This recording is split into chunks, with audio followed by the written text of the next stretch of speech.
दोस्तों, स्वागत है आपका मेरे YouTube चैनल इंग्लिश बाबू पर।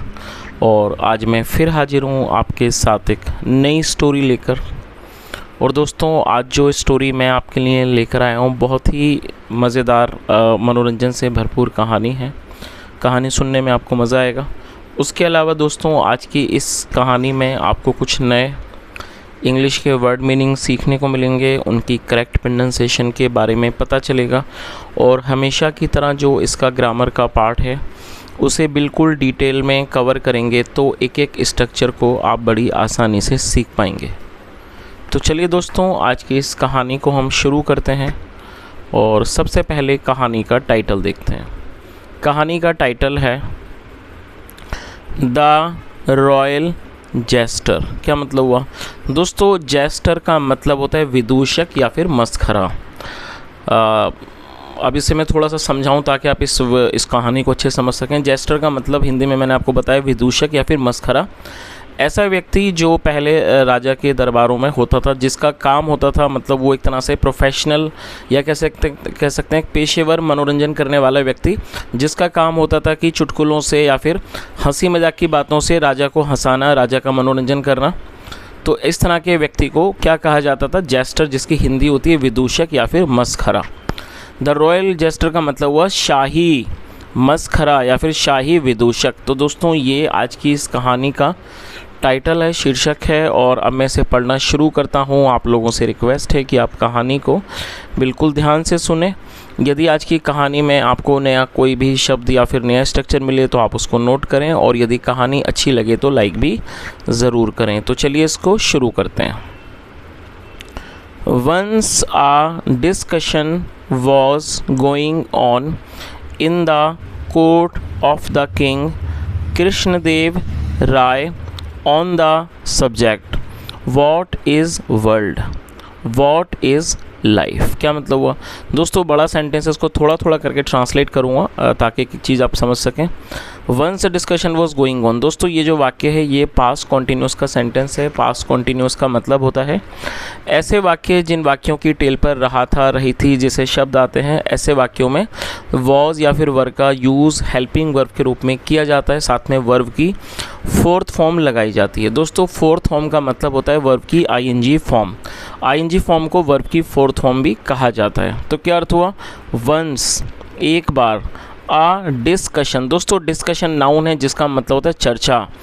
एक बार एक चर्चा, वॉज गोइंग, चल रही थी, गोइंग ऑन मतलब कि चल रही थी, in the court of the king Krishnadeva Raya, राजा कृष्णदेव राय की के दरबार में, ऑन द सब्जेक्ट, इस विषय पर, what is world, what is life. दोस्तों, ये जो दोनों वाक्य हैं ये सिंपल प्रेजेंट के सेंटेंस है। सिंपल प्रेजेंट का मतलब होता है जब हम वर्तमान में कोई ऐसा वाक्य बनाएं जहां इज़ एम आर का यूज़ हेल्पिंग वर्ब के रूप में किया जाता है, साथ में नाउन या एडजेक्टिव को लेकर वाक्य बनाया जाता है।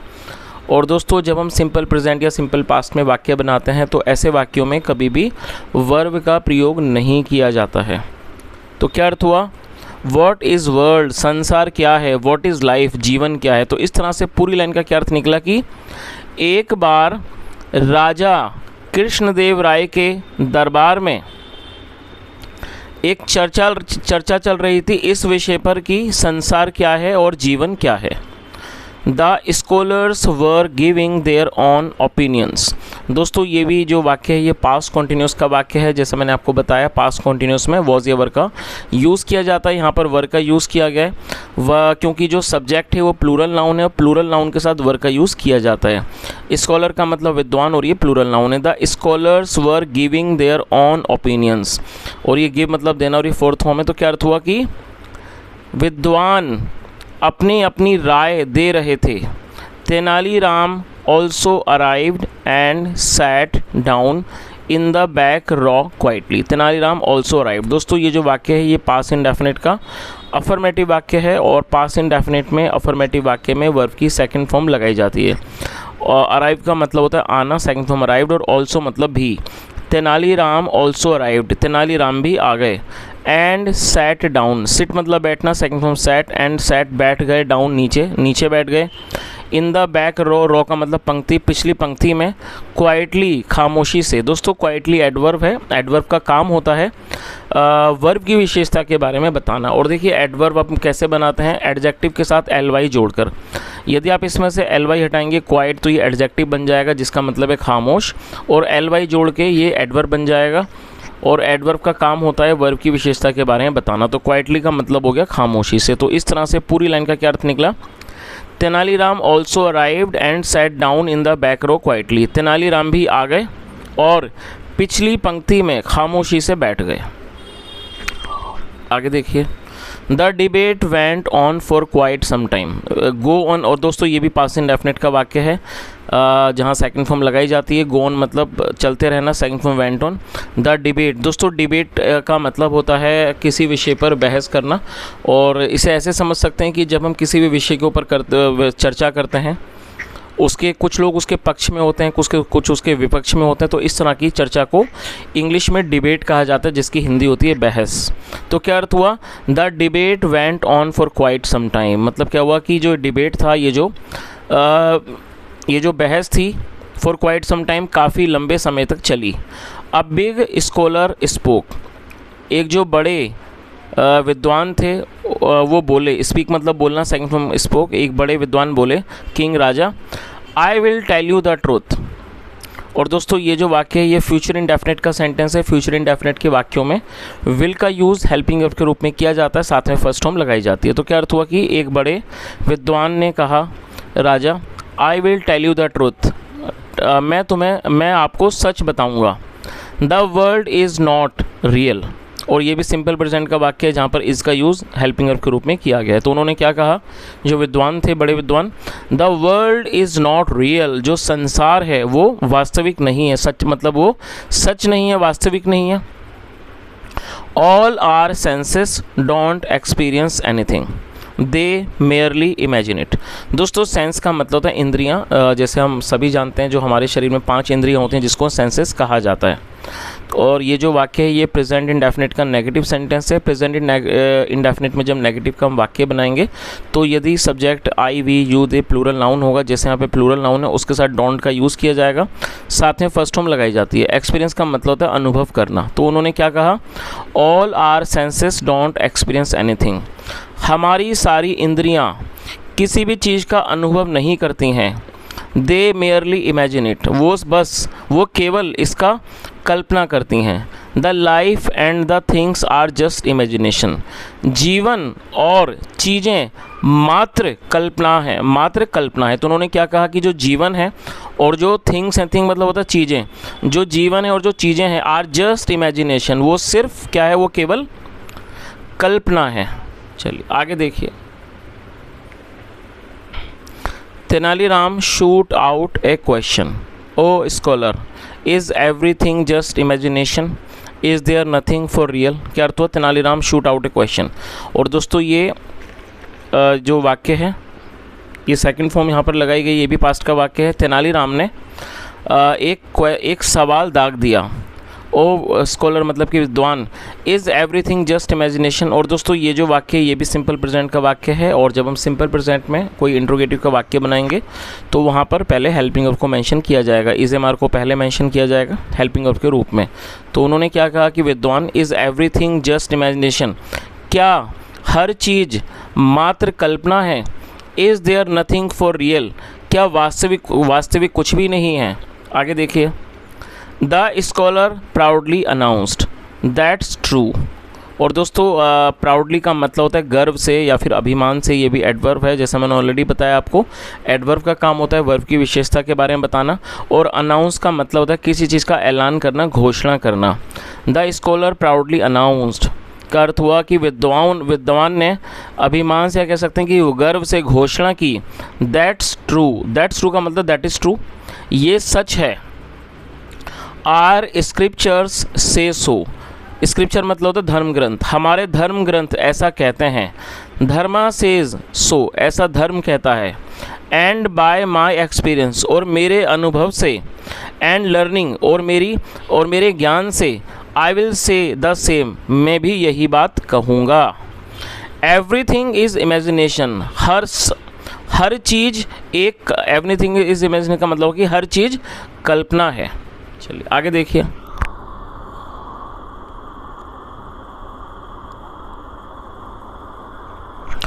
His declaration stunned everyone. दोस्तों स्टन का मतलब होता है कि इसको हैरान कर देना, चौंका देना, और ये भी पास्ट इंडेफिनिट का वाक्य है जहाँ पे सेकंड फॉर्म लगाई गई है। हिज डिक्लेरेशन का मतलब हुआ कि उनका उनकी जो घोषणा थी, उनका जो ये ऐलान था, घोषणा थी, स्टन्ड एवरीवन, उसने हर किसी को हैरान कर दिया, हर किसी को चौंका दिया। No one knew how to challenge his theory.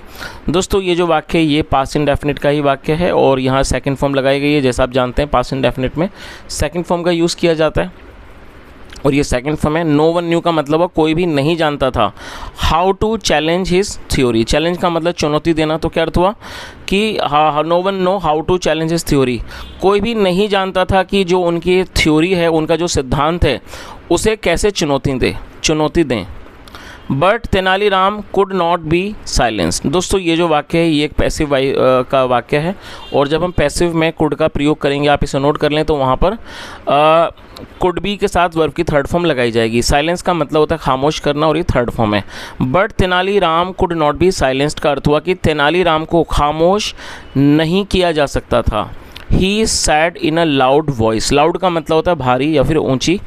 He said in a loud voice, उन्होंने ऊंची आवाज़ में कहा। So we must test the truth of his theory. दोस्तों यहाँ मस्ट का प्रयोग किया गया है और जो मस्ट का प्रयोग है वो आवश्यक सलाहों को दर्शाने के लिए किया जाता है। जब हम कोई ऐसा वाक्य बनाएंगे जहाँ पर सलाह बहुत आवश्यक हो, जैसे आपको ये काम ज़रूर करना चाहिए, आपको ऐसा ज़रूर सोचना चाहिए, तो ऐसे वाक्यों में मस्ट का यूज़ किया जाएगा हेल्पिंग वर्ब के रूप में, साथ में वर्ब की फर्स्ट फॉर्म लगाई जाएगी।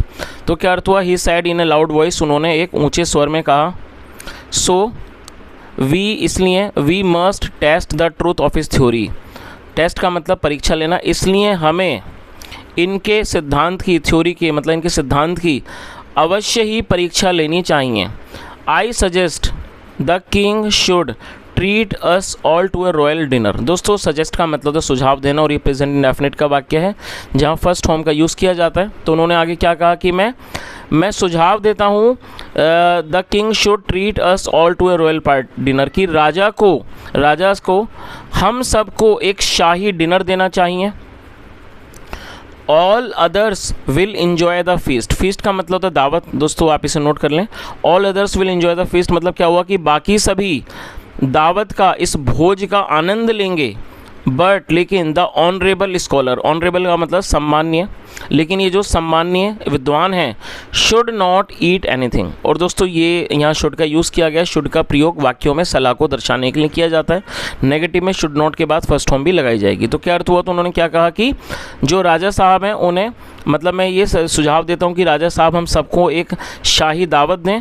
All others will enjoy the feast, जो सभी लोग हैं, बाकी लोग जो हैं वो दावत का, इस भोज का आनंद लेंगे। बट द ऑनरेबल स्कॉलर, लेकिन जो सम्मान्य विद्वान हैं, शुड नॉट ईट एनीथिंग, उन्हें कुछ भी नहीं खाना चाहिए। ही शुड जस्ट सिट, उन्हें सिर्फ बैठना चाहिए। एंड इमेजिन, और उन्हें कल्पना करनी चाहिए, that he is enjoying the feast, और उन्हें कल्पना करनी चाहिए कि वह दावत का आनंद ले रहे हैं। तो जो तेनालीराम थे उन्होंने सुझाव दिया कि मैं इस बात का सुझाव देता हूँ कि राजा साहब हम सबको दावत दें और हम सब, बाकी जो भी लोग हैं वो सब उस दावत का, उस भोज का आनंद लें, और जो हमारे सम्माननीय विद्वान हैं उन्हें कुछ भी नहीं खाना चाहिए, उन्हें सिर्फ बैठना चाहिए और उन्हें कल्पना करनी चाहिए कि वे इस दावत का, वे इस भोज का आनंद ले रहे हैं। चलिए आगे देखिए।